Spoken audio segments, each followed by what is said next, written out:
À l'instar d'Emmanuel Macron et de Joe Biden, ce sont plus de 500 dirigeants qui sont arrivés dans la nuit de dimanche à lundi. Le Premier ministre canadien Justin Trudeau, le président israélien Yitzhak Herzog ou encore l'empereur japonais Naruhito.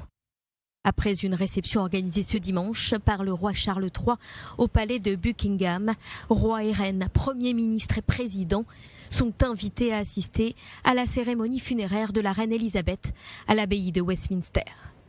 Le trajet est prévu en bus, même si les présidents Biden et Herzog ont le droit d'utiliser des véhicules privés par mesure de sécurité.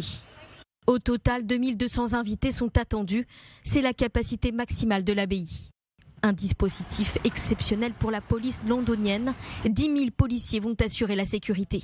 C'est la plus grande opération de sécurité de l'histoire du pays, plus importante que lors de toute la durée des Jeux Olympiques à Londres en 2012. Au moins 1600 soldats participeront au cortège militaire.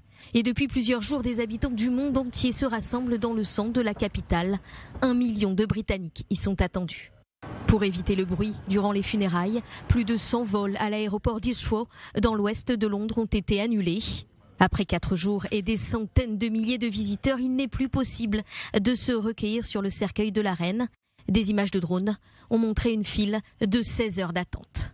Les funérailles de la reine constituent un événement planétaire, sans doute l'événement télévisé le plus regardé de tous les temps en Grande-Bretagne. Selon des experts, plus de 4 milliards de personnes, environ la moitié de la population mondiale, devraient assister aux funérailles de la reine, battant ainsi tous les précédents records d'audience. 125 cinémas projetteront l'événement à travers le royaume. Pour l'occasion, les banques, la bourse de Londres, les bureaux et la plupart des entreprises n'ouvrent pas.